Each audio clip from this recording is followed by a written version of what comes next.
being recorded. Okay. All right. Is everyone here? Yes. All right. So we're all set? All right. Yes, ma'am. My long spiel. All right.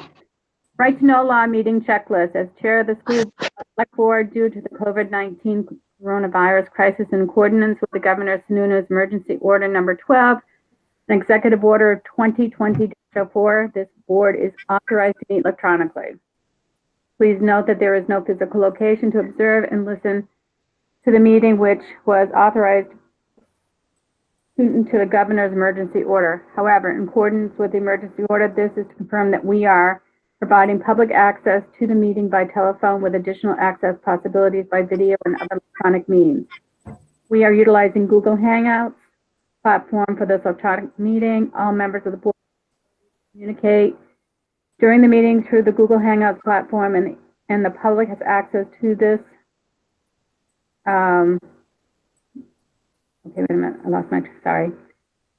Listen, if necessary, participate in the meeting through dialing the following number. Do you know what the number is, Caroline? I didn't write it down. Caroline? You there? She must. Hello? She's on mute. Oh, she's on mute. I'm going to continue. I had muted myself. I'm sorry, I had muted myself. I do have the phone number. The phone number is area code 401. I don't have to write it down, just tell me it. Pin 632 pound. I'm sorry. All right, go ahead. And what's the password? 230-292-632.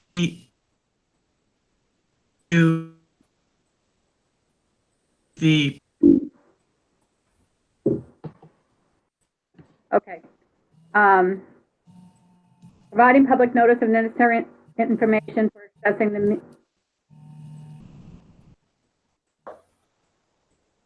Okay, I see it. We previously gave notice to the public on how to access the meeting using Google Hangouts, and the instructions are provided in the town website at rollinsford.nh.us. Providing the mechanism of the public to alert the public body during the meeting if there is a problem with access. If anybody has a problem, please call 534-1049 or email admin@rollinsford.nh.us. Adjourning the meeting if the public is unable to access the meeting even the public is unable to access the meeting, we are adjourning the meeting and have it rescheduled at that time. Please note that all votes that are taken during this meeting shall be done by a roll call vote. Let's start the meeting by taking the roll call attendance, which each member states their presence. Also, please state whether there is anybody in the room with you during this meeting, which is required by the right to know law. Do we have any visitors other than our own staff? I don't think so. We have Tia Pass is on the line. Otherwise, no. Everybody else is staff and the board. Okay, so just to know, the meeting will be recorded. Press *6 to mute your phone. At the comments by visitors time, press *6 to unmute your phone, and then you may speak by giving your first name. All right, that's it. Okay, so I call the meeting to order at 6:37. Is there any community input? Denise, this is Tia. Can you hear me? I can. I just wanted to let you know there was an issue with somebody being able to access the video from the last meeting. And so I took care of that. I've uploaded it to YouTube, and that should be a little bit easier for people to deal with than Google Drive. Okay, good. Thank you very much for doing that. No problem. Asked me where it was put, and I wasn't sure. So thank you for doing that. Yep, no problem. And we're going to continue to do that going forward? We will. So if Chuck will put them in the drive, I'll take care of it from there.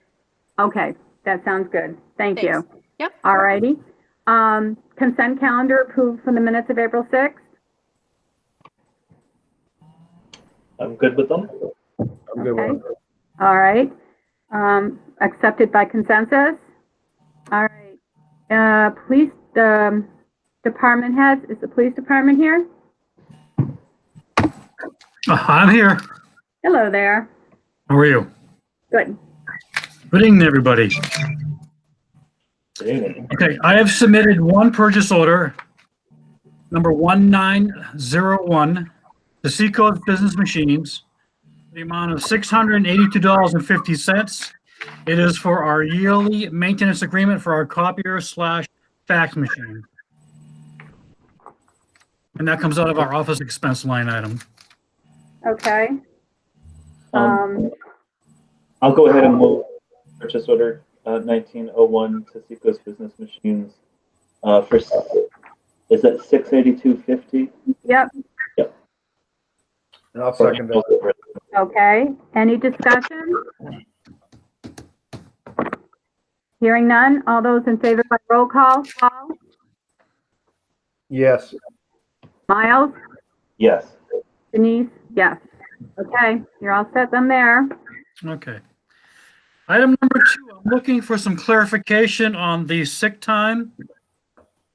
For example, my position, I do not get compensated for sick time.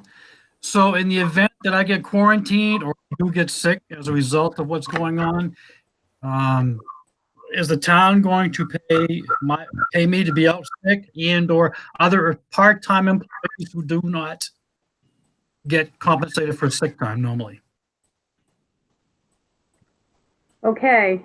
What was the result? I'm sorry, but there was another person who was from your department that was asking, they had sick time taken away and that it should be because they're 2 weeks. Was that a part-time employee? No, that was a full-time employee. Right now is charged against his accumulated sick time. Okay.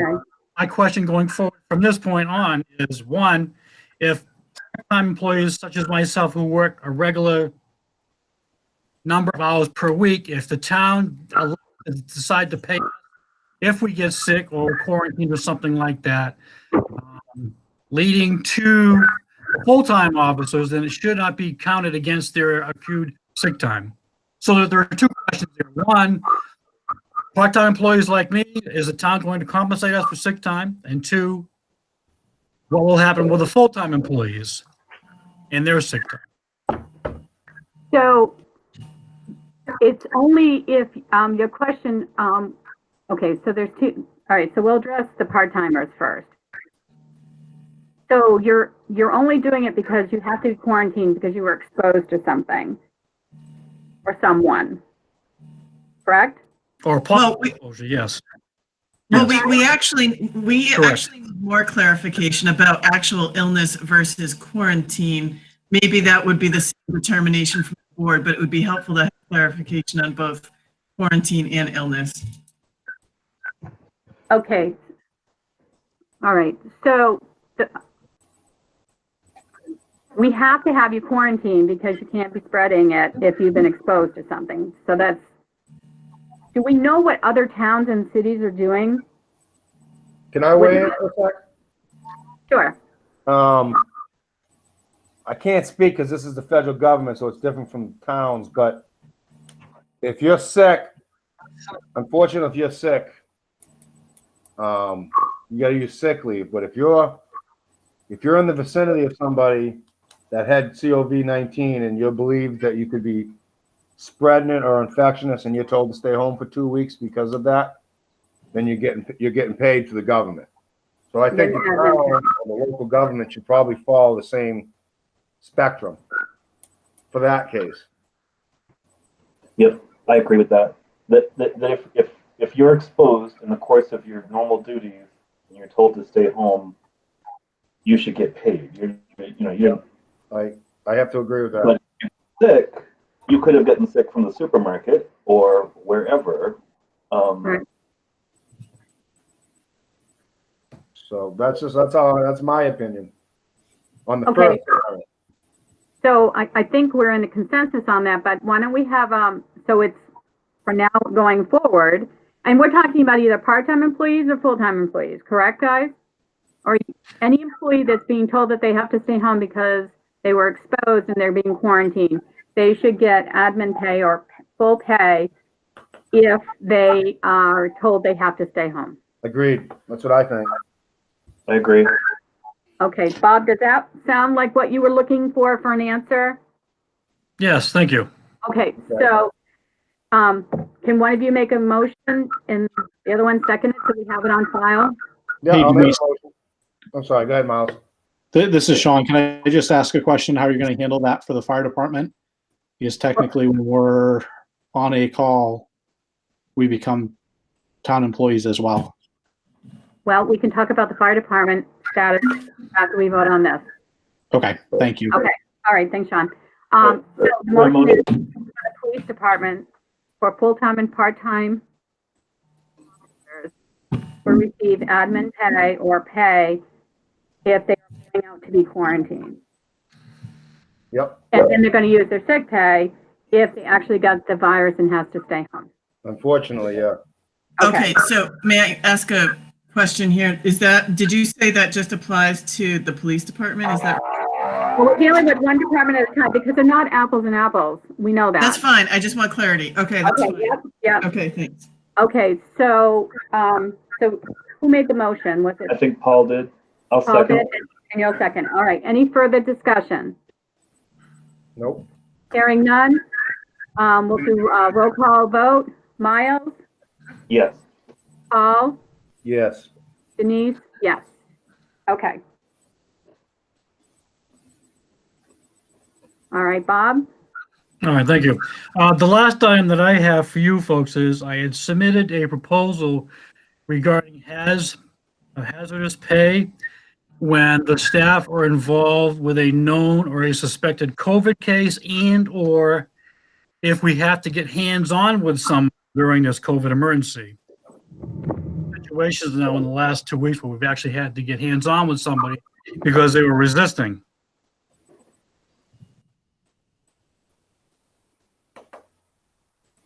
Okay, I know this is the first time we've actually talked about it, but I'm just wondering if you just had a chance to review the notes that I had sent out earlier. I did. Have you guys? I think you're talking, Bob, about 4 hours? 2 hours. 2 hours? Yeah, you made a 2 hours. mistake. I changed it to 2. That I was a think- typo. Okay, I mean, I'll let Miles and Denise also weigh in, but I personally don't see a problem with that either. I mean, this is a short-term situation that we hope's gonna go away sooner than later, so. Miles? Yeah, I agree. I do think we need to figure out when do we end it? That was going to be my question. If you're going to do that, if you could just please put an end date on it and then you can reevaluate it before that end date. Well, Yeah, we'll maybe through. probably never really know what the end date is at this point. Well, Right. right, but then, so you can say something about the pandemic, but like at what, when the pandemic is what, some kind of qualification. It doesn't have to be a date. I mean, it could certainly be through the end of the year or September 1st, or it could be when, emergency management is no longer involved or no longer at full activation, or once the governor, releases the stay-at-home order, like some kind of marker so that Right. we all know that it's over, that part. Okay, so are you done, Miles? I don't want to override you. Nope.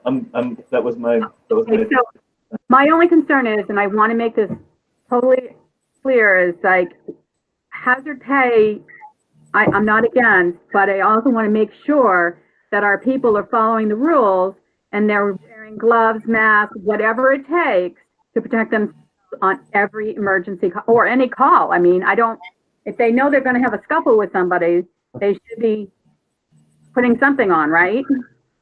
Well, they are, as of the incident that we had Sunday, yes.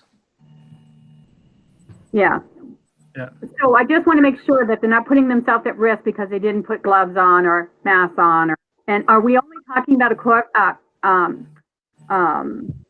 we only talking about the virus that's happening right now? Because in that case, it wasn't, correct? No. However, this officer and others got sprayed with blood because the IV was pulled out of the guy's arm during the struggle. Jeez. And again, He wasn't tested, so there's an unknown right now. Sure. If he was, they didn't go there for that purpose, but at this point, he wasn't tested, so we have no idea if there are, there is a COVID issue or not. So I guess what I'm maybe going with that is then it would be hazard regardless if it was COVID or not. Correct. That's why I said and/or if we have to get Good. right. That's why I said and/or if we have to get physical with somebody during this emergency time. Okay. Just because of the unknown at this point. As of the unknown. Okay. Right. Okay. How do you guys feel about that? I don't know. I think I'm okay with it. I mean, it's something they have to put unfortunately, they have to put themselves in jeopardy when they're dealing with the public right now. So Mm-hmm. that's my opinion. Yeah, I agree with that this is, a stressful time for me sitting at my desk day after day. I can't imagine having to be on the street and deal with it. So I can get behind that. Okay. Okay, so how can we come up with a motion so we have like an end date at this point? And if that end date, it goes beyond the end date, then we can revisit it and see, so we have to have something. Yeah. I think we could say June 30th or something, that gives us a couple of months and then reevaluate. I would say like something like Miles says, June 30th, or if the governor lifts all restrictions. Governor in New Hampshire, say if it's early June and all of a sudden all restrictions are lifted, then we might as well do the same. Bob, how do you feel about that? Is he still there? He was cutting out. I did not hear what the end date was. Okay, so they're saying June 30th, or if the governor lifts the restrictions. So at this point, it would be June 30th, and then we can readdress at that point. That's fine. Right, that's fine. We can reevaluate then. Thank you. All right. Okay. All right. So we have a motion on that we will do hazard pay for the police department when it involves the virus up till June 30th, and making sure that they are totally covered with whatever protection they can be in as well, and reevaluate it before June 30th. Agreed. And that's for double pay, correct? Bob? Yes, Okay. that's what I requested, double pay. Okay, so it's double pay. Okay. So you guys, both of you comfortable with that explanation for the motion? Yep. Yep. Okay. So Okay, moved. Sally, did you get that? Who, me? Yeah, Yeah. did you understand it? Did you get Yeah. that? Okay, all right. So I'll call the vote and do it by roll call. And Paul, Yes. Miles, Yes. Denise, yes. Okay. All right. Thank you. That's all that I have for you. Anything for me? Nope. Nope. Nope. All right, thank you. Have a good night. Stay Thanks, Bob. safe out there. Night, Bob. Good night. All right, is fire still on here? On? I am out here. Okay, I don't see it. There you are. Hi, Sean. Hi. Okay, so what do you got for us? So, as Mark let Caroline know, fire department, we're pretty straightforward. We did take delivery of our extrication equipment. So we have all of that in our possession at this time. All of the propane has been swapped over. So P. Gagne has installed propane at all of the town locations and has begun doing all of the delivery. At this point, only the larger tanks have been picked up by Townsend. and they're supposed to pick the rest of them up in the next couple of weeks. But said that there could be a slight delay based on their ability to put 2 people in one vehicle Okay. because of COVID-19. Okay, I do have the information on how much fuel is in each of the tanks, so that at the end of it, we can make sure we properly get credited for the propane that's in them. So Caroline, I don't know if when you get final Townsend propane bills, we can sync up on that. That would, That's a great idea. Thank you. yep. If the board would like, I can tell you the large tank at the fire department was at 80%, which is Wow. full. The smaller tanks at the fire department were at 50%. And I don't have my phone with you to tell you the ones at the transfer station. 2 of them were at 50%. The other one was at 60%. Huh. But I have more precise numbers, but that's pretty close. has Ganyas replaced the ones at the other locations as well? Everything's done. Everything's done, okay. Yep. And they've also been to the town hall to actually get the information on the tank sizes and the units at the town hall as well. So they're started oil delivery there, and it's on automatic delivery. Okay, They've also worked with George and set up to deliver diesel. Department, and they're going to switch that to off-road diesel. Okay.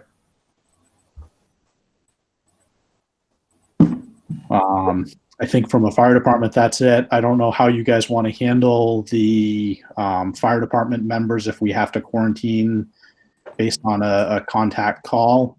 I did check with the chief real quick, and his opinion was to just sign them into any calls and give them credit for those calls. Yeah. That they would miss. Ultimately, that's at the will of the select board.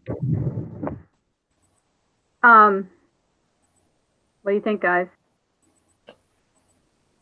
Same thing. I think we got to be kind of lenient. I kind of agree. I mean, you don't want someone. I mean, I got the respect that everybody's going to do. The fire people, the fire department's going to show up when they need to and do their job. And if someone's sick because they can, or they believe they can't do the job because someone they came in touch with had it. I think those people should still get paid. Again, we're only talking a couple months. Miles, Denise, I don't know. What you guys think, but we're probably talking small amount, I'm guessing. I hope. Money wise. Yeah, I'm sure it's not very much for the fire department, for sure. So that's what I think. Again, just confirm to me that they are all following the protocol of gloves, masks on every medical aid call. Yes, so we have gloves, masks. We have completely revamped our response. So the utility is the primary response vehicle. Engine 1 is the secondary. We have gowns, gloves, all of that, eyewear, everything. Even on regular fire calls, before we enter a residence, we're asking, is there any chance of exposure? All of those, questions to ensure that we're not exposing ourselves. Medical calls, the command staff is actually not directly involved in patient care. We're just there as an operational asset, making sure that they have all of the tools and resources they need, that everybody's following the protocol, all of those things. Good, good. Okay. Because you seem to be getting a lot more medical aid calls lately. So I just, A lot of calls lately. a lot of medical aid calls. Is that because York isn't running enough people, or is it just because they just need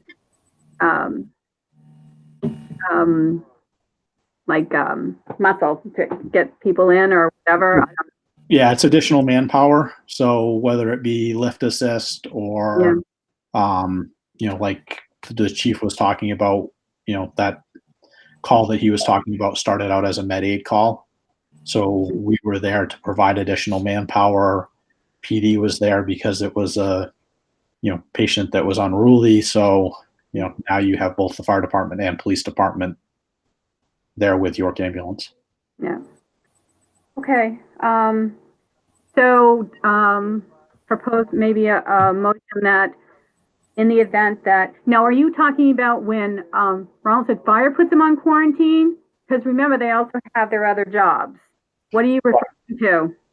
And I think in fairness to the town, it should be if they're exposed at a fire department activity, call, med aid, whatever it may be, then, they're signed into all future fire department calls. But, if they're off on their other job and get exposed, then that would not be on the town to cover them. Because they would not be responding to anything in that period of time that they were exposed from another location. Yes. Our is 14 days. We have 2 members right now that are down in New York City. We have another that's on the local New Hampshire response team.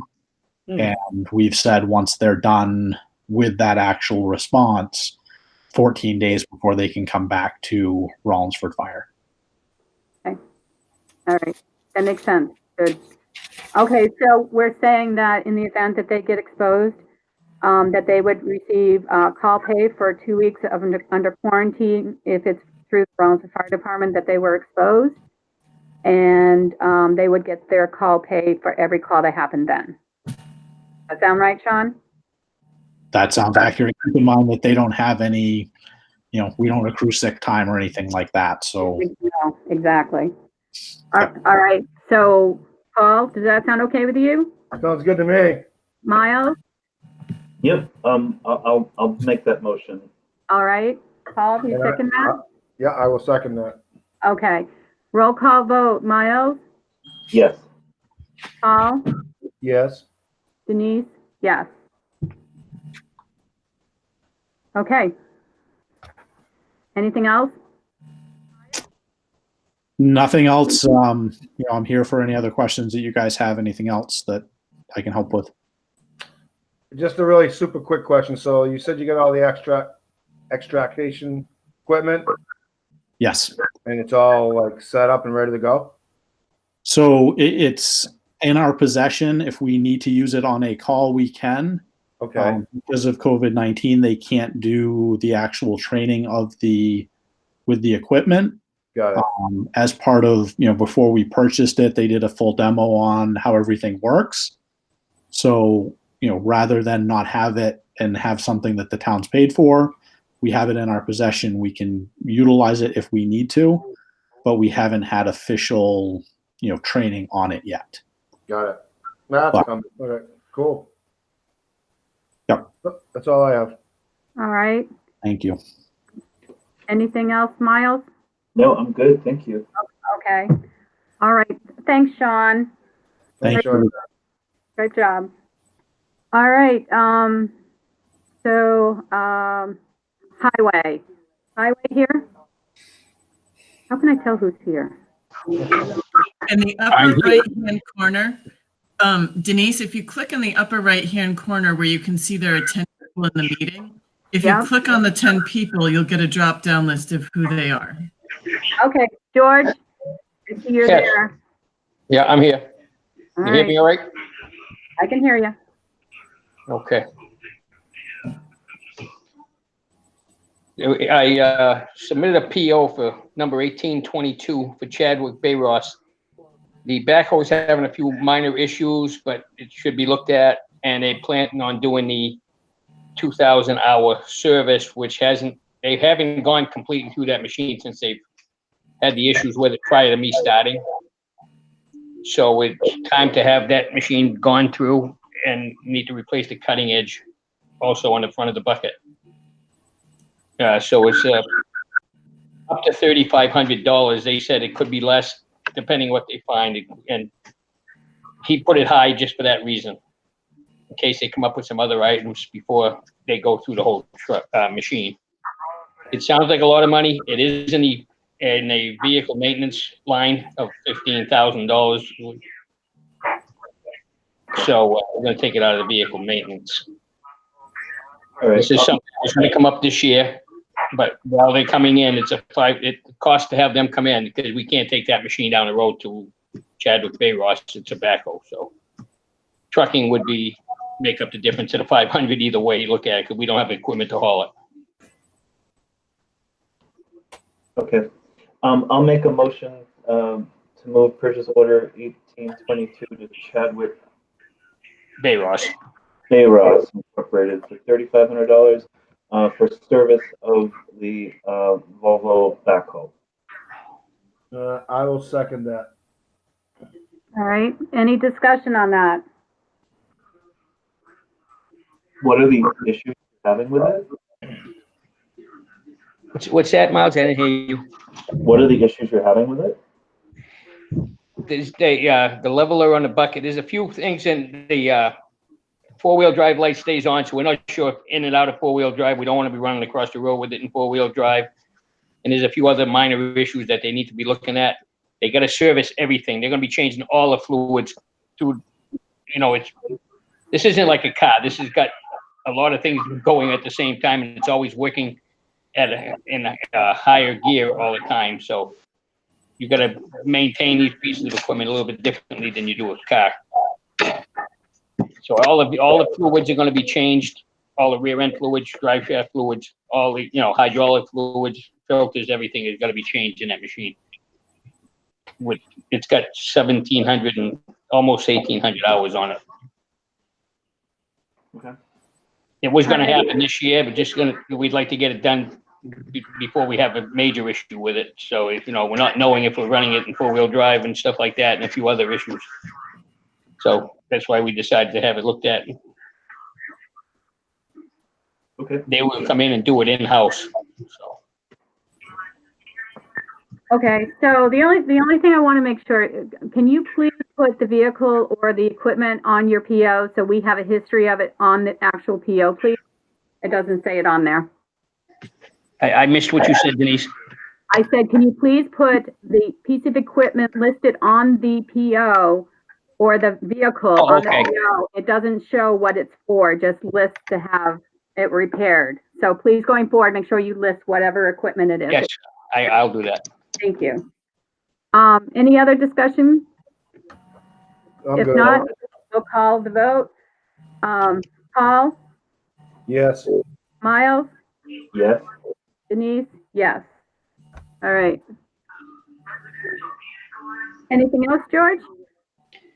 I don't have another PO. I did receive quotes from Belanger Paving. It come in at $35,400 to do what we had planned to do for sidewalks. However, by us doing the prep work ourselves, we can save $12,000 to get that price down to $23,400 to do the sidewalks on Locust Street.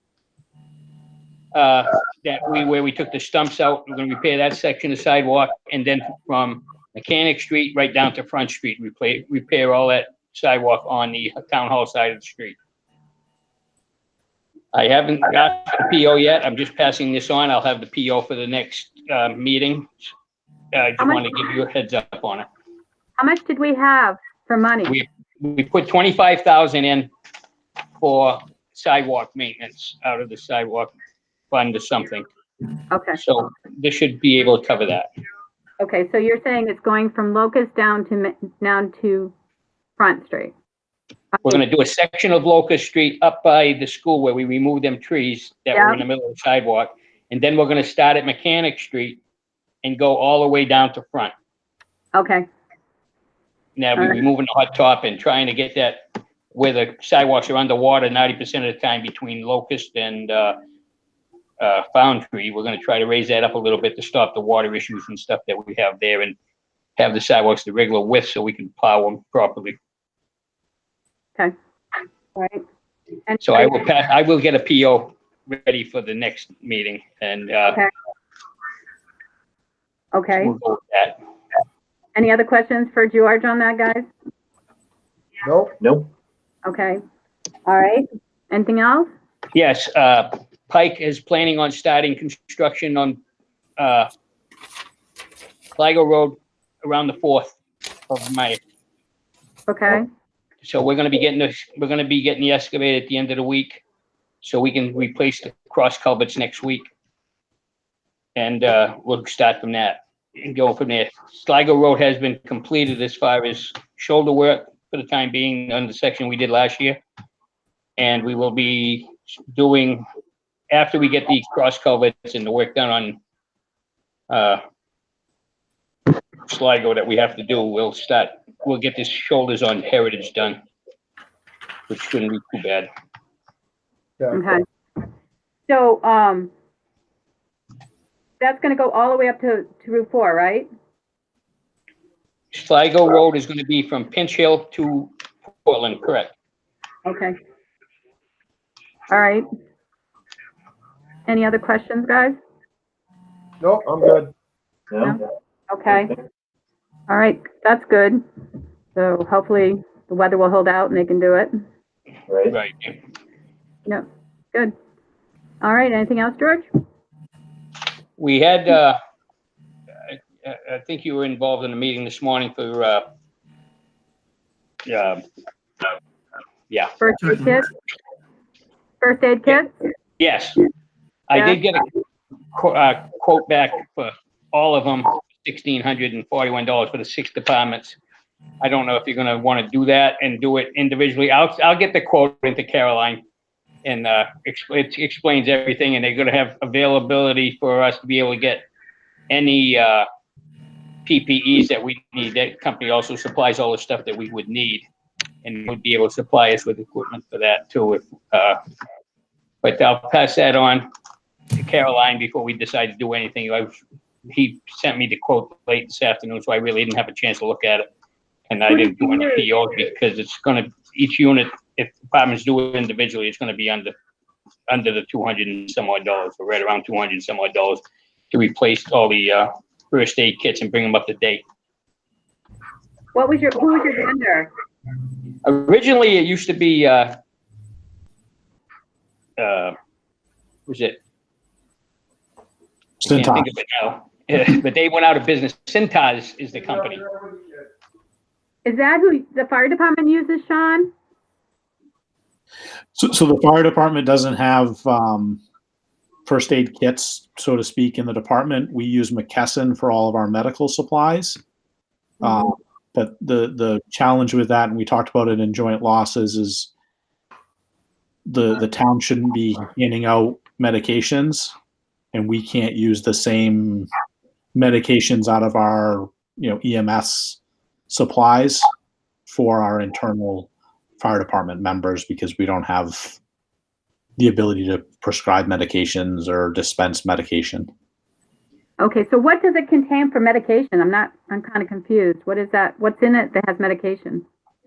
So usually the kits contain Tylenol and antacids, and there's creams and antiseptics and things like that. Okay. That you can self-treat. Okay. There was 2 different size kits they were talking about, and he said basically that they're both priced the same way, except that they get more with the full-size kit. And he can't tell us the smaller kit any cheaper, so he's given us a quote. And like I said, I haven't gone over it. We'll look at it together or whatever and decide how the departments want to handle this. But it's, every department, I mean, we should have one at the transfer station, and we should also have one at the highway barn. So, Yep. Okay. I mean, it used to be Z Medical, because the company that used to have it, and they went out of business about before I started there. So nothing's been up to date. Okay. All And right. this company will come in and look at it monthly or whatever we decide.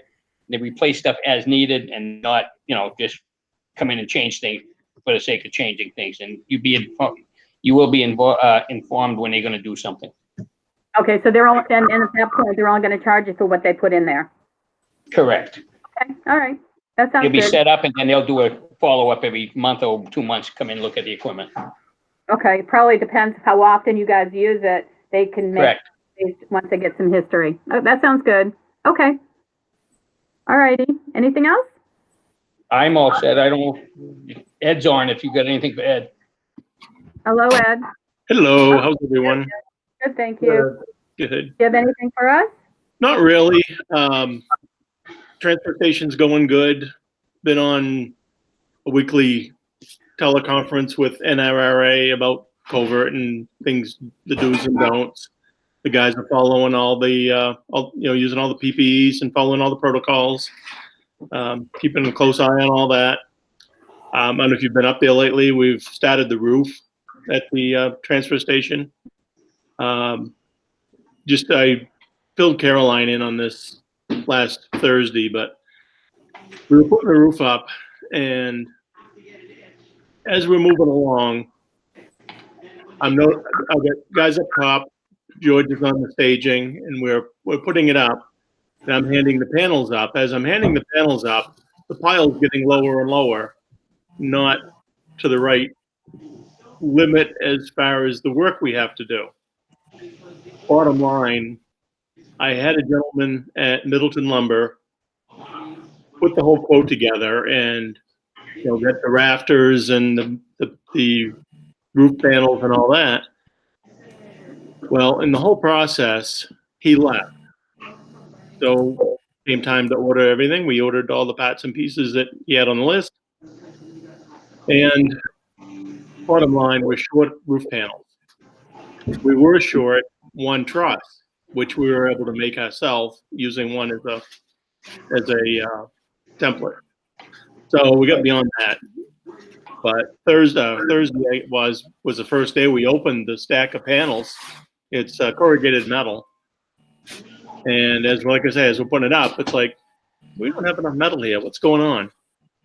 So I got checking back into it, and he ordered what he had on his list. He only had half the metal on the list.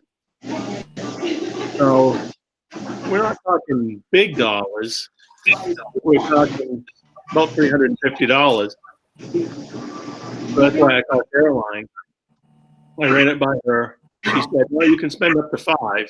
I said, okay. Well, there's a lot of feedback here. So anyway, the rest of the roof panels have been ordered. I should have them Wednesday or Thursday this week. I did talk to, there's another guy at Middleton we're dealing with now. He had a little bit of a deal on the pricing. Yeah, I don't know where it's coming from. I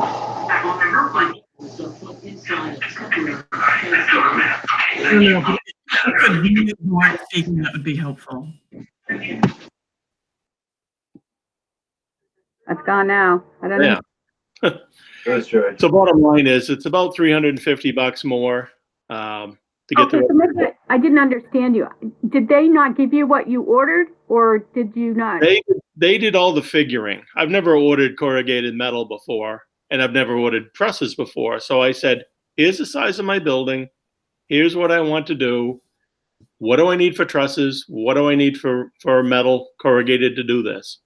Okay. They figured it all up, and they ordered it when, after you folks gave the okay to do it. So, I didn't look back at it. I didn't count the panels, to see how many it takes to go across and whatnot. You assume that the lumberyard that deals with this stuff all the time knows what they're talking about. Yeah. Well, they didn't. So this one gentleman didn't. And like I say, when it came time to go back and order it, he had left the morning that I went in to order for another job. I guess he went in, told him, I've got another job somewhere, and they told him bye-bye, and I don't know. Anyway, bottom line, I needed to order more panels, and So they wouldn't give you a break because they made they the did give us a little bit of a break. Okay. It's not a huge break, but it's like 20-something cents a foot less than what the price was when I ordered the original. Because I did get on him pretty hard about it, and Okay. told him my dissatisfaction. So, It's and about 5%. yeah, and I'm going to be using this against them a little bit later too. Next time we do something, and after they give me a price, I'll say, okay, now remember those roof panels that it's not going to go away easy. You know, Okay, I can negotiate with them pretty good, down the road too. And all right. we do. I mean, when we built our office in there, it's 2 pieces of oak. There was 2 pieces of oak plywood that we used, and the original price on that was like $85 a sheet. Well, by the time we left there, I think we paid $35 a sheet, and out the door we went. So, yeah, no, we're pretty good at negotiating and whatnot. So, but I just wanted to let you know, that's, if we'd had all the roof panels last week, that roof would have been done because it was going really well. Yeah. It's frustrating as heck. Stuff happens. Yeah, but that's all I got from there. Things are going good. Yeah, that's all I got. Oh, we did have a little smudge over there, I guess you might want to say. Sean can weigh in on it, but last Wednesday, to back up a few days, we had burned a brush pile 2 weeks ago. And last Tuesday, it was still smoldering a little. I drowned it. It was out, definitely out, done. That was that. We have inch and three-quarter hose. Fire department supplied us. We hooked to the hydrant. It was out. So last Wednesday, we were open over there. George and I had come back for lunch, and about 12:30, we were headed out to go do some more shoulder work. And I opened the door to the shop and looked out towards the transfer station, and I couldn't see the building for the smoke. I'm like, what the heck is going on? So I ran over there and looked, and the mulch pile was on fire. Though it's what, 30, 40 feet from where we had done our burning, and no sign of any fire between the two.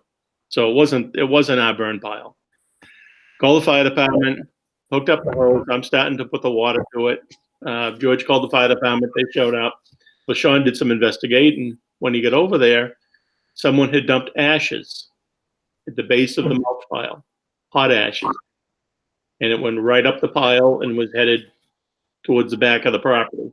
And it was pretty dry last Wednesday. So fortunately, the fire department showed up, did a great job. 2 trucks laid a hose line in, ground the pile. We dug it out with a backhoe. Everybody worked good together. And thank you, Sean, for finding the ashes. That put my mind at ease a lot because I was not impressed, and I'm not impressed with whoever might have dumped the ashes. So I did put a thing out that I really don't want ashes over there. You really shouldn't be dumping it there. So I'm probably going to come up with some sort of a steel, metal, or concrete container. If someone does come in with ashes, we've got a secure place to put it. So, but why at the base of the mulch pile that went right up the leaves and just, yeah, it was not good.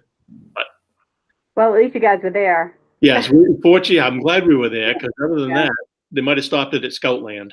So, Oh, Lord. oh yeah, I mean, it was headed right in that direction. So, Yeah, we were very fortunate that the wind was blowing in the direction that it was, and that they noticed it as quickly as they did, or it would have been, quite a call. So yeah. What a long call. Yeah, it would not have been good. I mean, they showed up. They said to George, grab the backhoe. Can you give us a trench cut in the pile?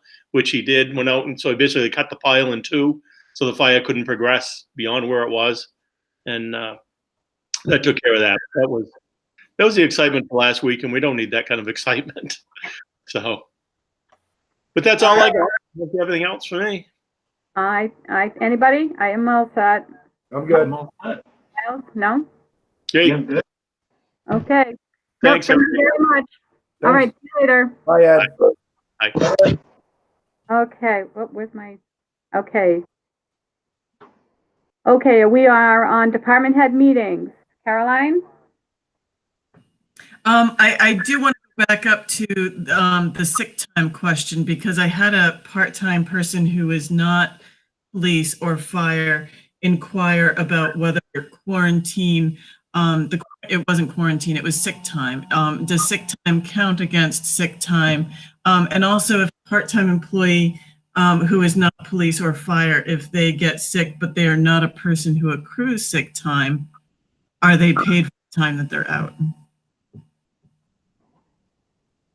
Are we making them go out?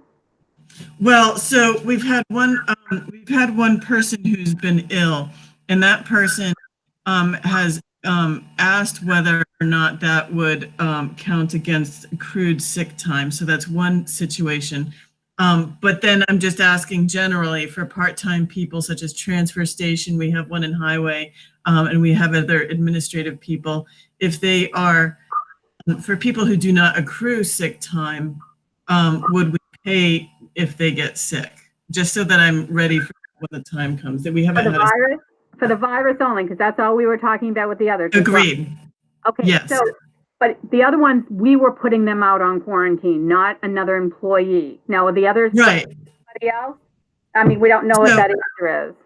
Right. And so I'm speaking just purely about COVID-related illness, not quarantine, because the quarantine shouldn't be work-related. So I'm just asking for those who do and do not accrue sick time.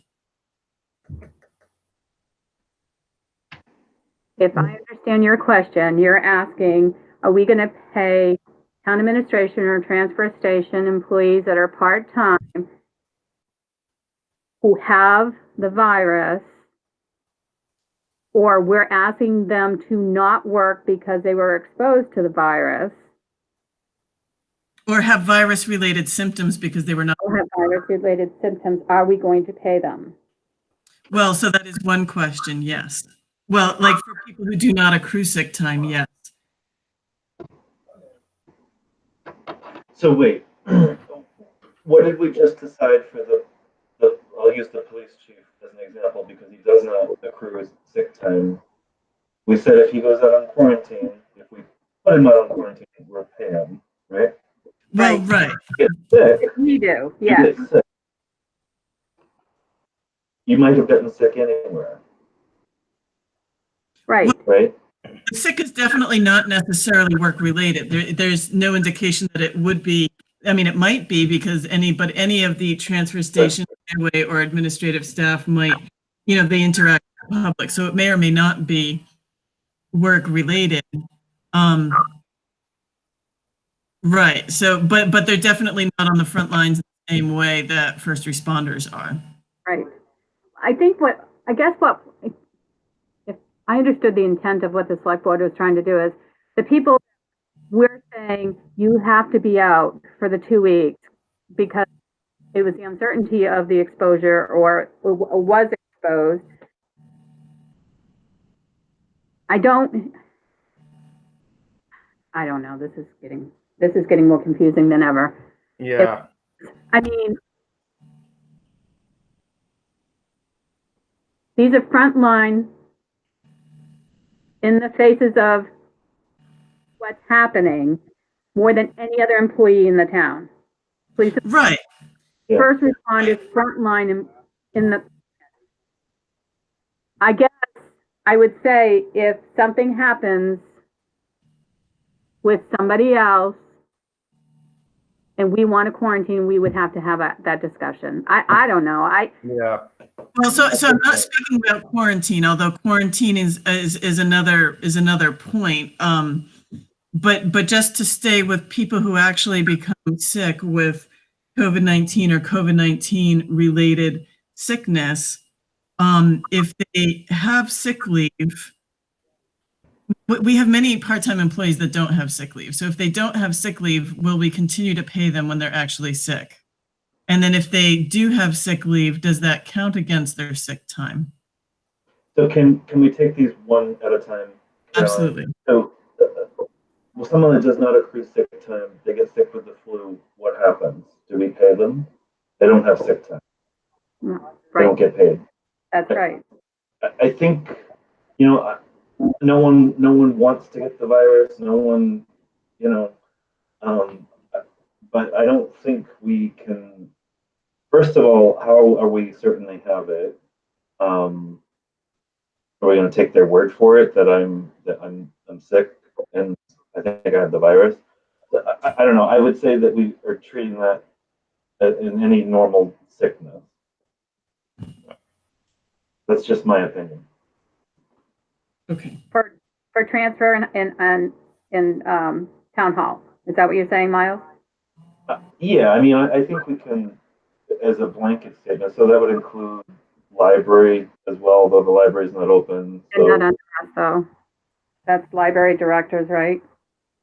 Yeah, the library trustees decide things for Yeah. library staff. Their staff is currently paid when they're not open, and some of them are working and some of them are not right now. But the library trustees decide that. So we're really talking about highway department, transfer station, and some administrative. has this issue come up, or would you just? So the issue has not come up with people who do not accrue sick time, but we've had somebody unwell who does accrue sick time, and that person just inquired about whether or not that would count against earned sick time.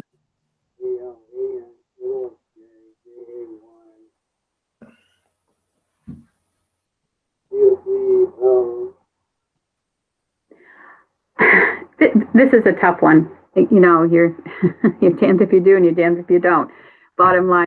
But how about if we defer it to the next meeting and see if we can get some legal or some information from the municipal association about every other towns, or maybe your group of people that you lots of times seek information from about what towns are doing, mostly what towns are doing, not necessarily cities. I would say mostly with towns in New Hampshire, what they're doing for their people. It would give me a feeling. The reason why I didn't ask for that for the fire and police is because they're on the front lines. You know, they are dealing with it and they have to because that's their job. And they get far more exposure than I would hope that anybody else would get. Sometimes they don't have the ability to be 6 feet apart, you know. Right. But, if we could get maybe some feedback, I know that you're very busy, but would you be willing to do that?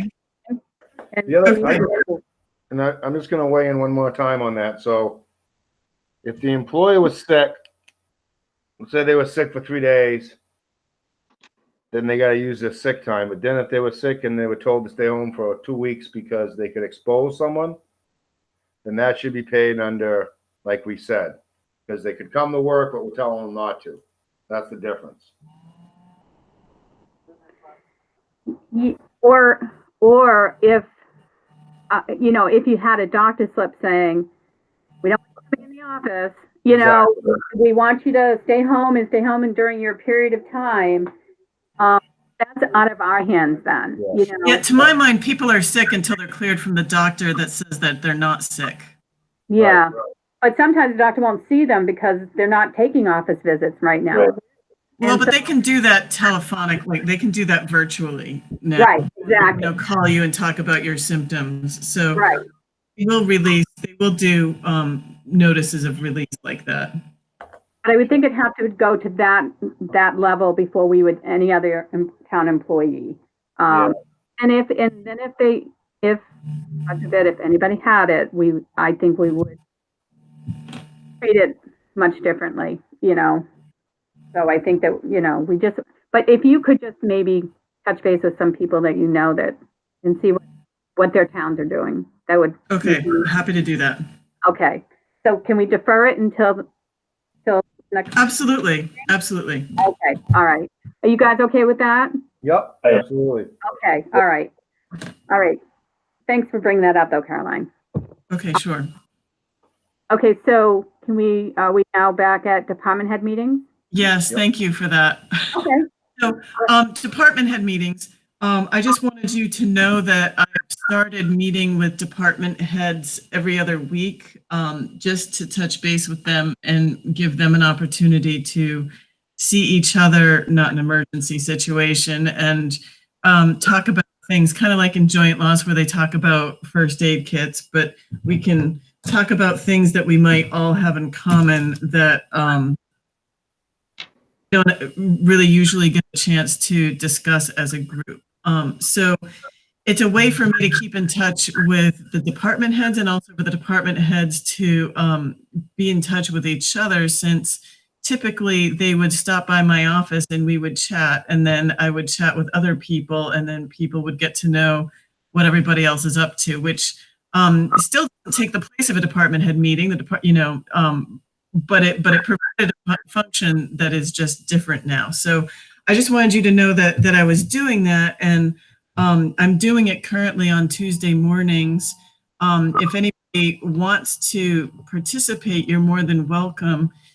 If there are more than two of you, more than one of you, then I would have to notice it as a meeting. But we can also move it to a different time if a board member really wanted to participate in that time to work for you. So we've decided we're meeting on weeks that the board does not meet on Tuesday mornings at, I think, 10. So I just want to put that out there for your information. I've been talking to them, just touching base about their needs and how things are going. And I discussed with them where I'm at with permitting software. I've been evaluating a number of building permit programs. I think Suzanne Heward has been helping me with this. We've demoed a couple of the programs, and not really ready to present anything firm except to say that it could present opportunities for other departments. There are a variety of cost breakdowns according to how we might want to do this, but what we're looking at, what we're most likely to propose to the board would be something that could allow us to have the public fill out any kind of a permit online with a fee, whether it's the fee to the town or a fee to the person. But that could have implications, for example, with the police department. They could do pistol permits and alarm permits and entertainment licenses that way if they want. I don't think the fire department is looking for new ways to do their burn permits, but it's just an opportunity for everybody to think about putting forms online that could be filled out electronically. So we did discuss that. I was going to write something up for the board to sort of break down what all the different pros and cons are and break down the pricing for you. But that's kind of a little bit of an insight with where we are with that. Okay. Any questions on that? Yep. Hold on for a second. Okay. All right, we'll move on. Abatement settlement. Okay, so Denise, one is in your in the board folder to be signed. It's on my screen now. No, that's not the one. You have a different one in the folder, I believe. So I apologize. I take it back. So I'm looking for the abatement settlement for Tollwood Realty LLC, which is on 3rd Street. I'm sorry, I thought I had that.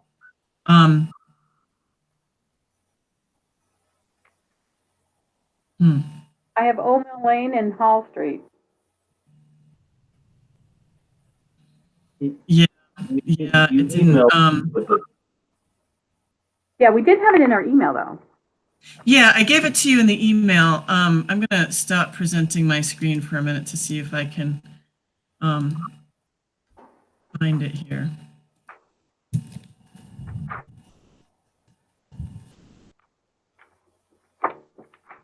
Yes, I did email you advice about it earlier. So if you could, there we go. Okay.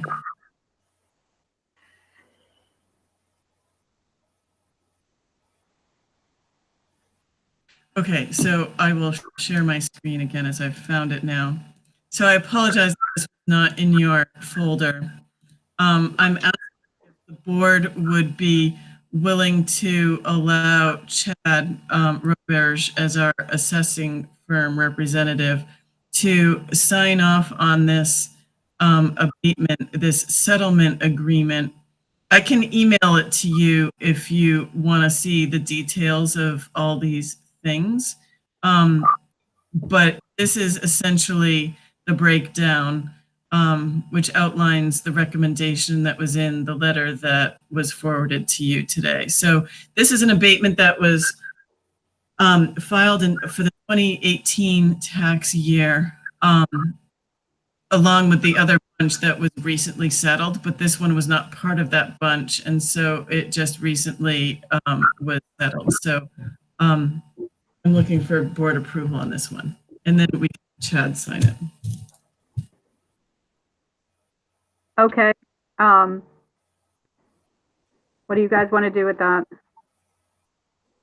It's currently assessed at 355,800, and he's saying, or they're suggesting 327. Correct. Based on the last sold. sale, right? Yes, it was because the sale that happened recently.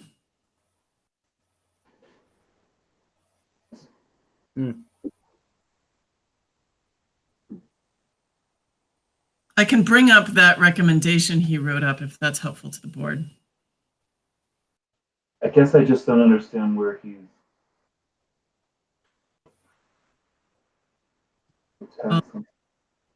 Find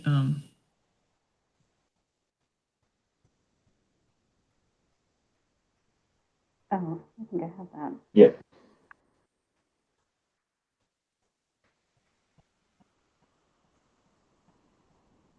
You have every right to with this, and if you want to ask follow-up questions, you can ask follow-up questions and get more information.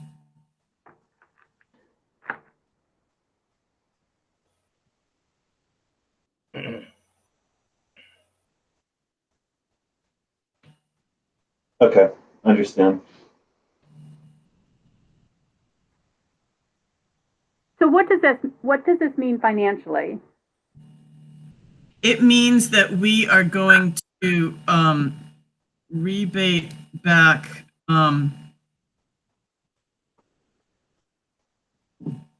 so it's something like $8,000. You're not seeing it in this piece of paper, but it's something like So it's the difference between what the value was and the value is now proposed, and what the percentage and the cost of the tax rate would have been? Right. You figure out what the taxes would have been at the new rate. And so you figure out what the difference would have been in taxes, so that you figure out how much the person overpaid since 2018 plus interest, and then like the 2019 taxes plus interest. And the total of that is between $8,000 and $9,000. It comes out of the general fund, and it doesn't affect the budget. Right. Now, does they actually physically get a check, or does it apply to the taxes upcoming year? They get a check. Because it's not the same owner, or is it always they get a check? They always get a check. Okay. Okay. How can they go back 2 years, or is that when they filed the abatement? Because that's when they filed the abatement and it hadn't yet been settled. So I'm getting a much different number than $8,000 or $9,000. So if you subtract 355,800 from, or 327 from 355, you get 28,800. Divide that by 1,000 and times that by, the tax rate's like 24. Is that right? I don't like to do math on the fly, Miles. So I don't, you know, I'm It's trying to look $7,000. up his email. I'm trying to see where he. I mean, it is what it is. I think that. Can we hold off on this one and decide on a couple weeks to? You Does that certainly hold on can. tonight? Yes, you certainly can. But you're going to accrue more interest. Yes, that's true. Something, all right. I'm not following what's going on completely, but that's okay as long as you guys are. Well, no, well, Paul, I would say that it is important that you understand what's going on, because you get a voice out of principle, and you should understand, even if you don't want to vote on it or lend an opinion, I think it's important to understand.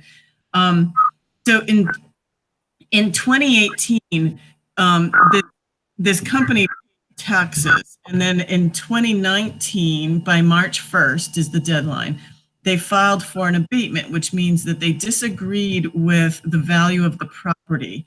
Yeah, I'm following all that. Where I'm trying not to follow is, so because they win the disagreement, so to speak, the town's responsible for paying back that extra money? Is that where I'm getting?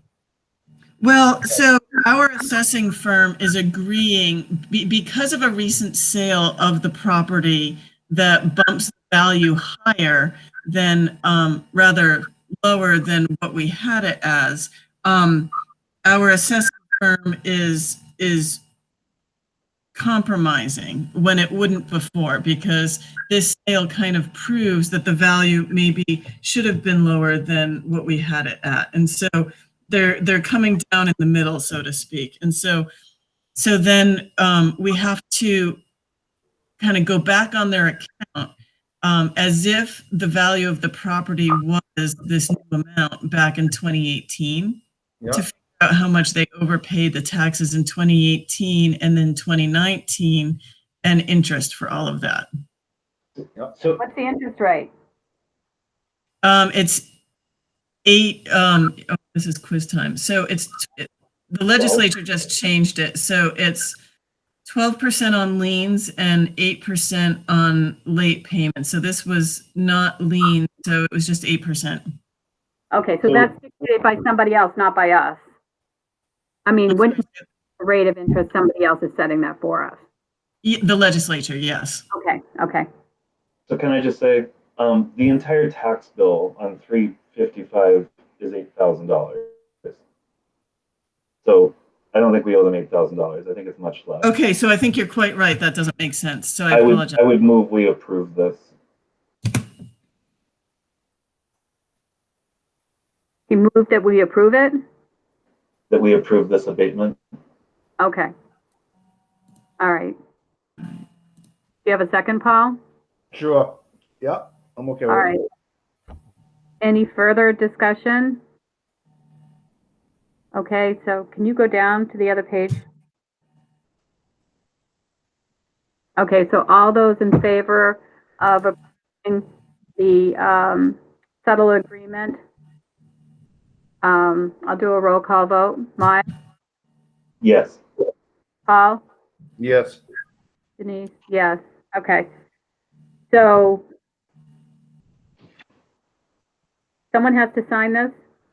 So Chad, Just Chad. Okay, yeah, so Okay. that's fine. I'll let him know that he can sign it and send it on. Thank you. okay.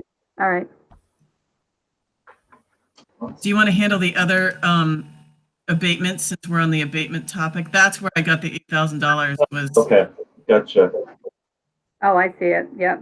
Oh, I was yeah. crossing my, yeah, Those are in this folder, right? they are.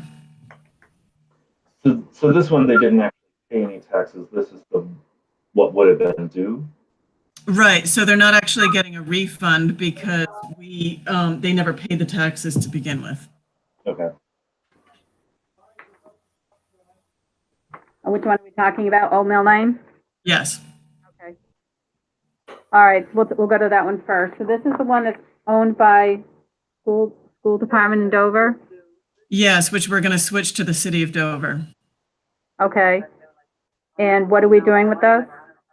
So I'm asking for the board to approve an abatement in the amount of $8,902.16, which is the value of the property taxes going back from to 2017. But we're not going to physically give them that, right? No, because they never paid the taxes. There's no amount due back to them. It just makes the amount due go away because Zero. the property Okay. All right. tax- Is there a motion for that? Yeah, I'll move that we abate the taxes on tax map 3-9-0 Old Mill Lane. Okay. I'll second that. I will Okay. second that. All right. Any other discussion? Hearing none. Roll call. Miles? Yes. Paul? Yes. Denise? Yes. Okay. That one is passed. So these pieces of paper require at least 2 of you to sign them. So I'll leave them in the town office. If you could make your way in to sign them at your convenience, it can wait until Miles, the next check run. Paul, are you able to get into the office? I should be able to. Sure.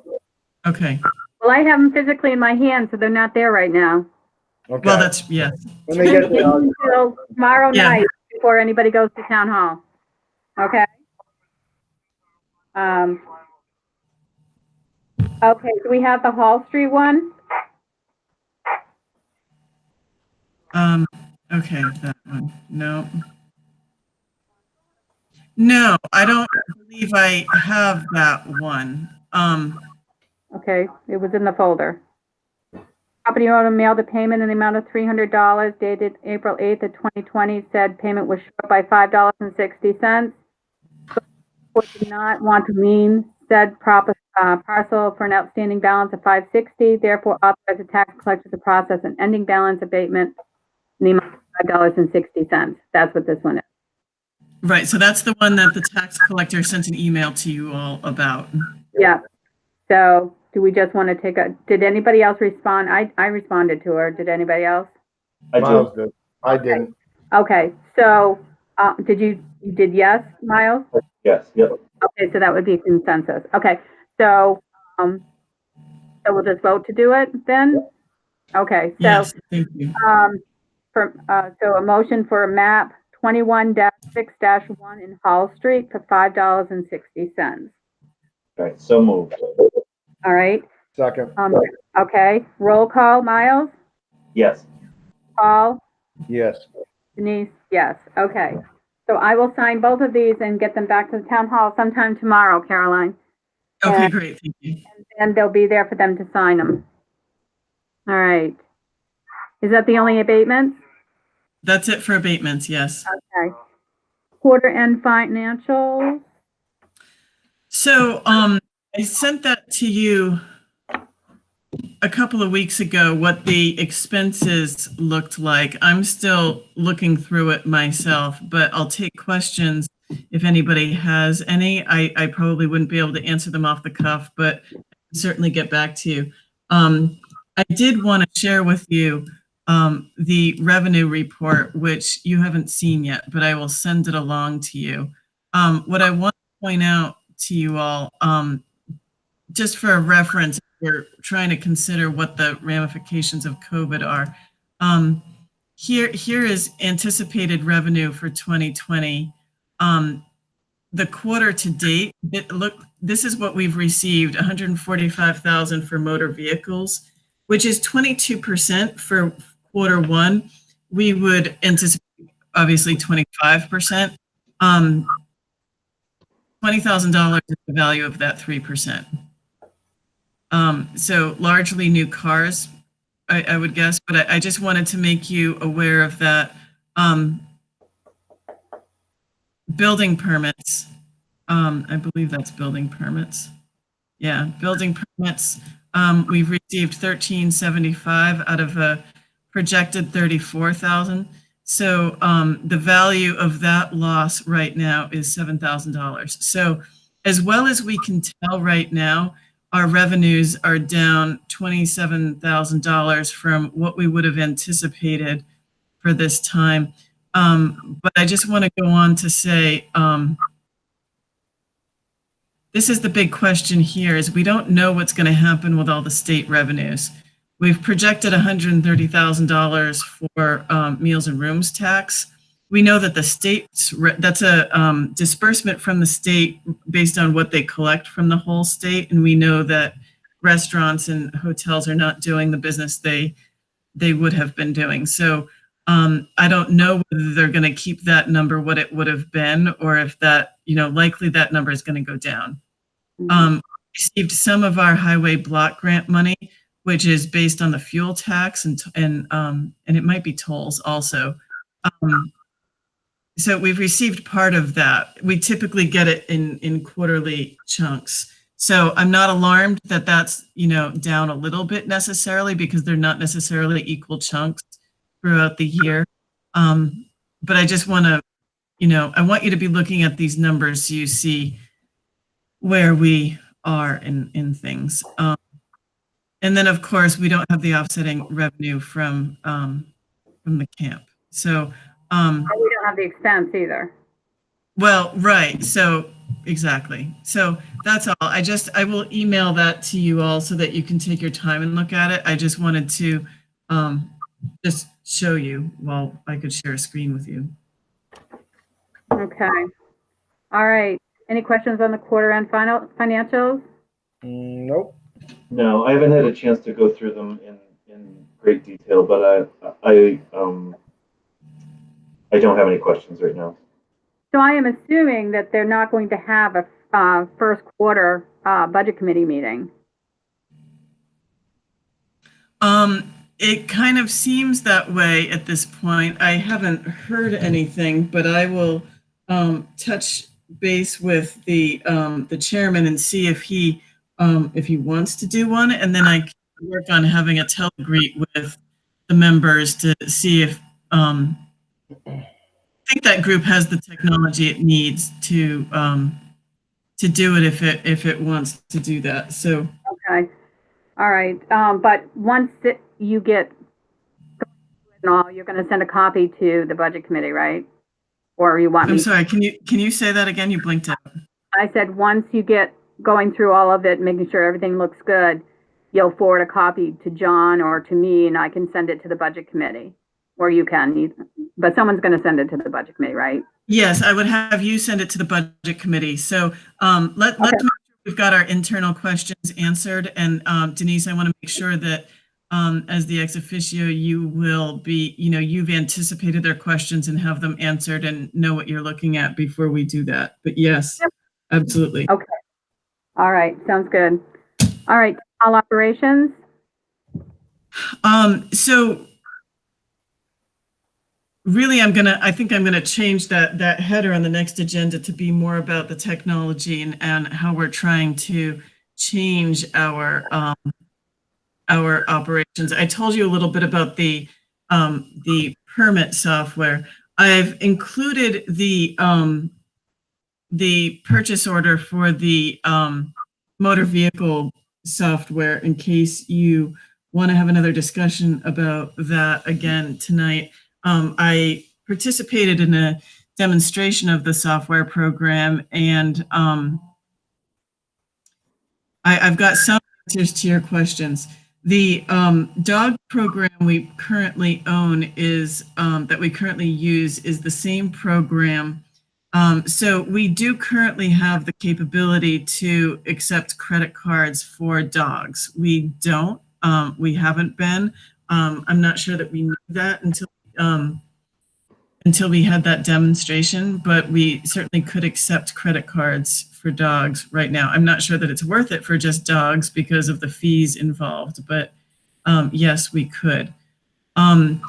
Package price for that program is has a $2,000 on annual renewal fee. That fee includes the dog program. So there wouldn't be the dog program on top of that. So really, it's only about a $1,400 or $1,500 additional expense every year, since we currently spend about $600 for the annual licensing of the dog program. We can add as many other items as we want to the program for the purpose of charging people money. For example, we could add an item that for transfer station stickers, for example. And if we add transfer station stickers, then the person using the program would only have to add that to the person's cart, and that would be added to their credit card purchase. And that would become part of the sale. The sale is under their name when it becomes part of a motor vehicle transaction. It does seem as though it gets a little bit more complicated when, it's not clear that it records somebody's name for a purchase when they're not doing a motor vehicle and they're just doing, for example, a transfer station sticker. Although I would want to look at that one again. So my recommendation at this point would be the motor vehicle software would make things more efficient and more convenient for the resident. I wouldn't add other credit card purchases at this time until we look into it some more. The other thing to note is that in motor vehicle registrations online with credit cards, we're moving from the two-check system, make a check out to the town and make a check out to the state, into a one payment system. So receiving all the funds for the town and the state, which means that every day we have to ACH the state funds to the state. So that's controlled by the software so that it has to match the amount that the software says it is. But in order to set up ACH with our bank, it's going to cost about $900 a year in an ongoing way going forward. So that would be in addition to this price here. That's in addition to the $2,000 annual maintenance fee for this software. So I'm not asking for a decision about that tonight. That's just an update on your questions and looking for whether or not, just a feeling from the board and whether or not you have more questions. So the reasoning of doing this is so credit cards can be used? The main reason? Well, so both now and in the future, when someday the town hall opens up again, there are people who don't have checks. And so most people have cards. The public really, many of the public would really like to pay by card. So it offers a convenience to the public. For right now, in a COVID-related way, we are receiving a lot of paper in the Dropbox, which are mostly dogs and motor vehicle registrations. And so while mail is, delayed and a little bit safer, that stuff that's coming through the Dropbox has been directly recently touched by other people. So it reduces the handling of paper from the outside. But it also makes things more efficient because it comes with a scanner that will scan the previous registration and the driver's license, or else that person is inputting that information on their end. But each registration will take less time, but it also reduces paper. And then it gives the public what they want, which is the credit card purchase. Is there additional fee when you use a credit card? It is 2.7% interest to the person, not the town. Yes. You're charging almost 3%. All right, just checking. I guess my feeling is that we're not 100% there yet to do that. I'm not either. I think it's a good idea, but if it's your desire to stop the paper flow to coming in because of what's happening currently, we're not ready for this. And this is going to be down the road. Yep. A little ways anyway. In this year, maybe this year, but I'm just saying, I don't want to rush into something until I would like to see on a spreadsheet, if we could, how much is this going to cost the town based on maybe last year's history or whatever. If you're putting dogs on there and you're putting vehicles on there, what are the fees for the town on top of this 7640? Because this is just getting the software. Right. So we're hitting fees and just kind of seeing as examples what this will cost us approximately every year, just to make sure that it's worth getting. I mean, we're talking about a lot of different softwares, and then we have to kind of prioritize them. Well, yes, and yes, you would need to prioritize them. So the ongoing fee is the $2,000 a year to Interware, and then the $900 in bank fees. So it's going to cost $2,900 a year to offer this. Less the current dog fee. Right, less the current dog. Yes, exactly. So it's like $2,400. And that's a firm number? That's a won't change number? No other fees are associated there? Correct. Well, I mean, software maintenance agreements always go up. Well, right. Who knows? I mean, yes, exactly. That number is always subject to change. That is a lot of money, in my opinion, for for an $8,000 piece of software, they're charging, trying to do the math, and had 25% a yearly maintenance. That's high. I mean, I know that you looked at other vendors and this is sort of the best deal. Well, but not for this one. This seems to be the only software program that the state allows. So this is it for motor vehicles. oh, Have a lock on the market in New Hampshire. That's Okay, why. so this is the only one we can do for motor vehicles, and the only reason why we're gonna do this is we have the ability to take credit cards. That Well, would be the only reason why to change, yeah, right? and reduce paper, and it makes them faster. Processing is faster. yeah. Oh, So I it doesn't agree. have to. I'm not there yet. I'm with you too, right now. Okay. I just think we need to get, and I just want to see all of the, whatever the fees are, what is the fee to the consumer, what is the fee for us, and having it all, and if, what you're saying, this is online vehicle register, is only this company that can do it, but I know there's other things that you're looking at as well. Well, yes, the building permit program, which is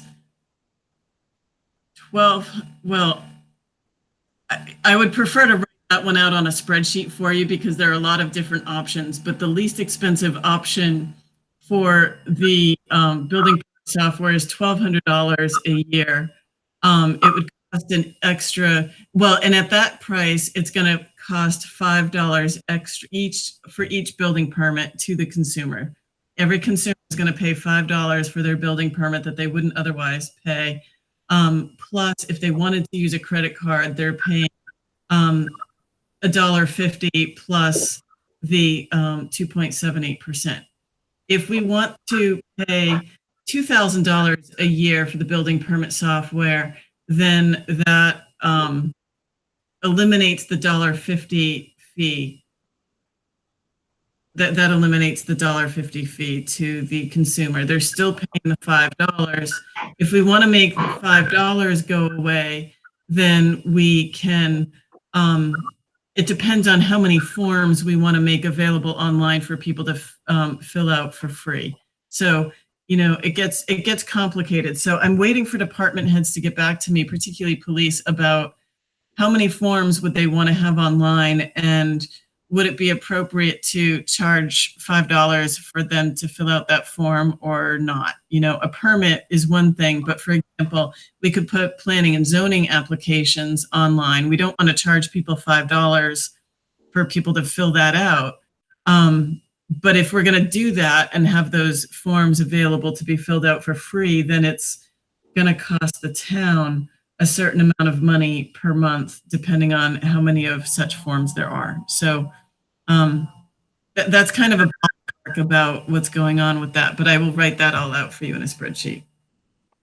Okay, all right. Are we okay looking for more information and? I will get it all in a table for you so you can see it all out. Okay, great. Thank you. Okay. Anything else into town hall operations? No, I'll sit with that. Okay. Okay, letter to the governor regarding redistricting. Caroline sent, is it 5 letters? Is it 5 that you wanted me to sign? There's 6. 6, okay. Letters just, governor and some Congress, The representatives, to our 3 representatives and our state senator and the governor. This pertains to the redistricting that got approved at town elections, just asking them to put their support behind it. Coming from the town of Rollinsford. So are you guys okay with that? For me? I'm fine with it, yeah. Yeah. Okay. And did you want to add anything other than that, Caroline? No, thank you. Okay, so I'll print them and sign them. All right, non-exempt municipal land in another municipality. Okay, so that can be removed. We can take, we addressed that with the abatements, so we're all set with that one. Okay. Recreation part-time director.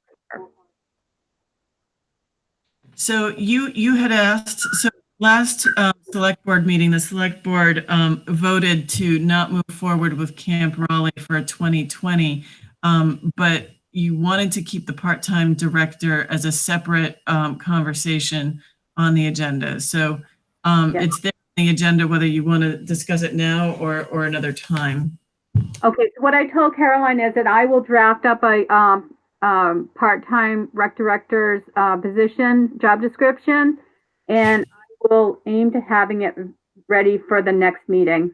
And Okay. that it get posted because that person can start working on some ideas and getting things and maybe have some stuff in the fall if we can get going. So I'd like to get a job posted and see if there's any interest out there.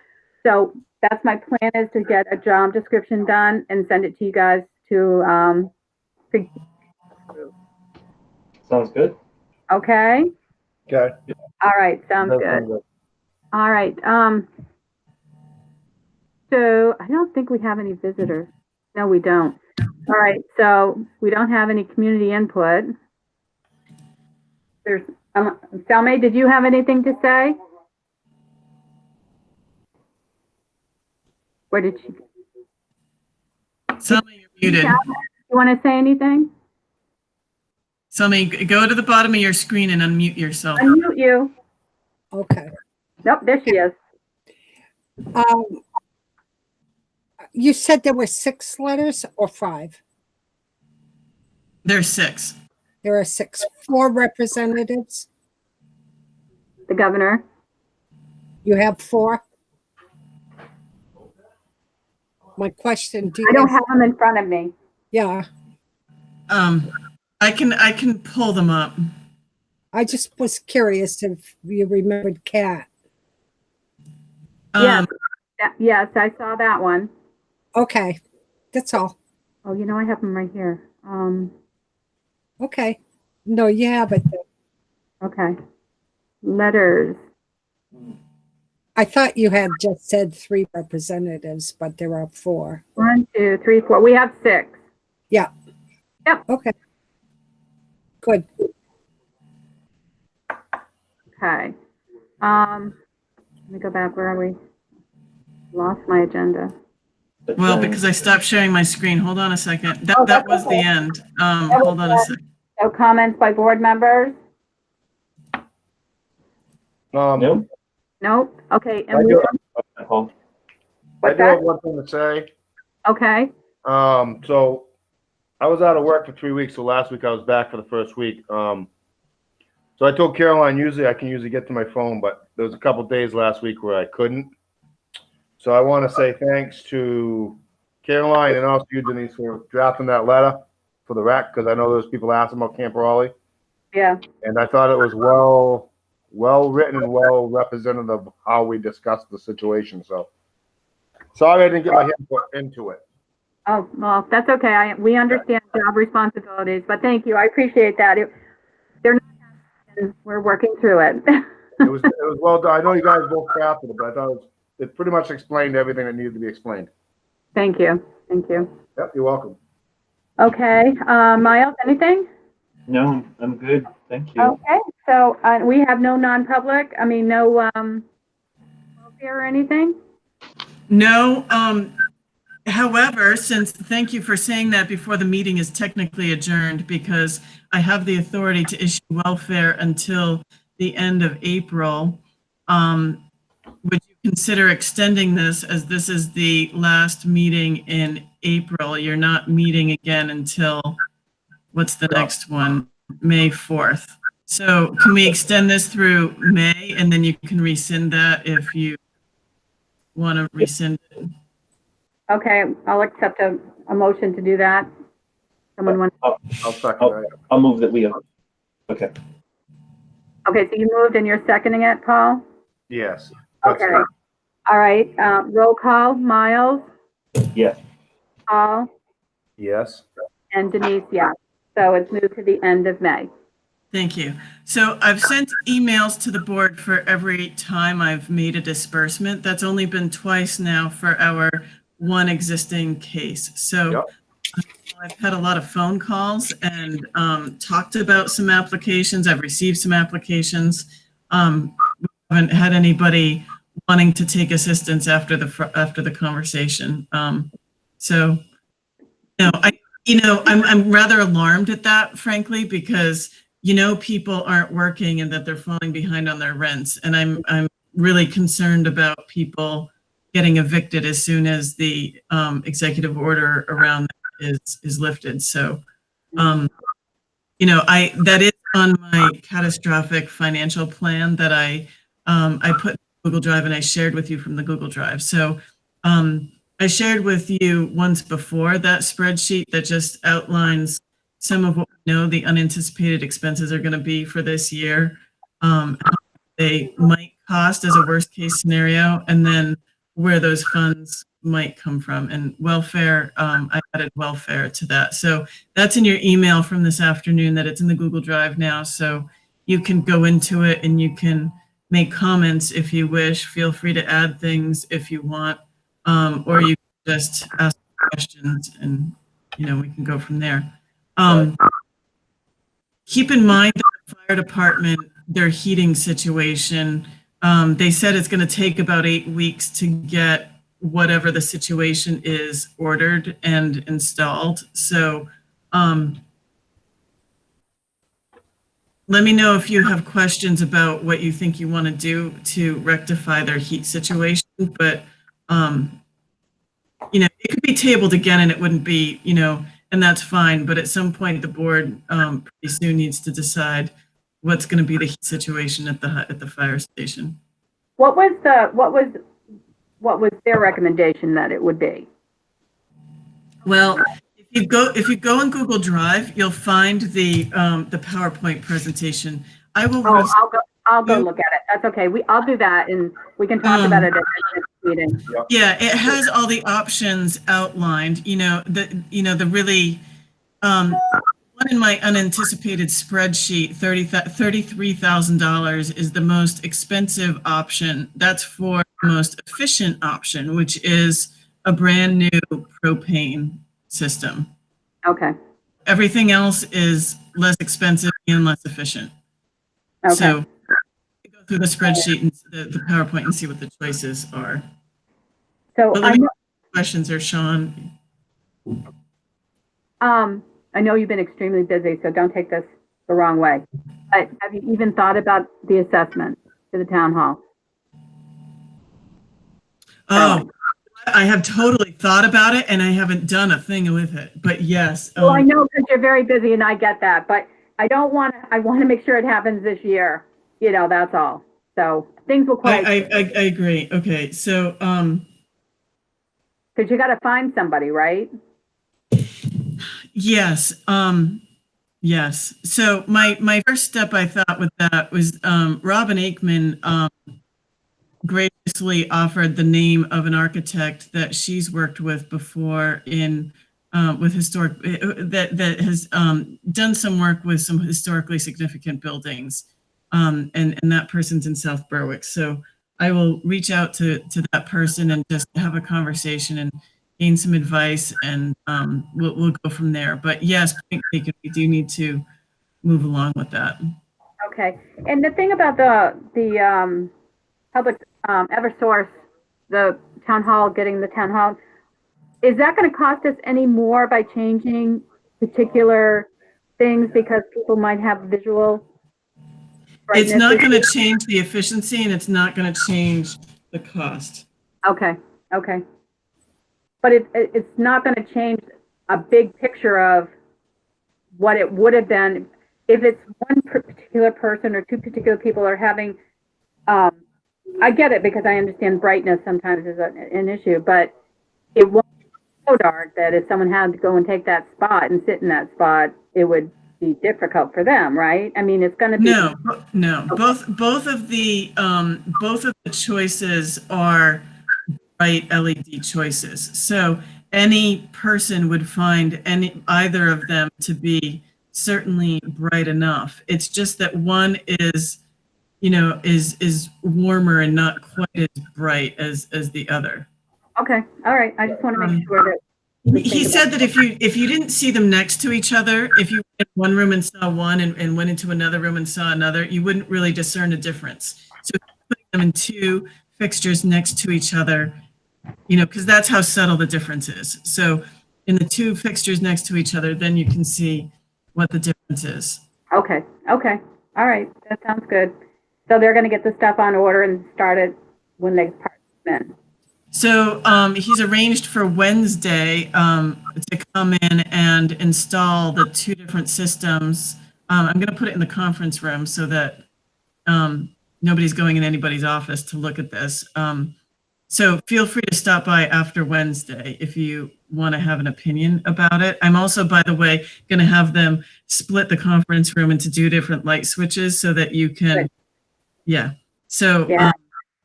Thank you for thinking of that. yeah, we're going to do that in the front office too, because that's going to help with the brightness issue too, that you could have half the lights on and not all of them. Okay, People feel better too. And there's not an extra cost to that. So so that's fine. So anytime after Wednesday, if people want to see if they can figure out the difference between the two lighting things, you're more than welcome to. But once we tell them what we want, then it's going to take approximately 6 weeks to get the parts in and do it, assuming there aren't any unanticipated issues now with COVID delivery, because all the lighting parts come from China. oh, okay, So Right. there's that caveat, but so far so good. It's been going okay with them with that. So you just okay. make change. Okay then, anybody else have any questions? Good. Okay, so a motion to adjourn, and I'll do a roll call. Miles, Yes. Paul, Yep. and Denise, yes. So we are adjourned. Thank you, everyone. Good night, Thank everybody. you. Have a very good night. Good night. Everyone, bye-bye. Bye.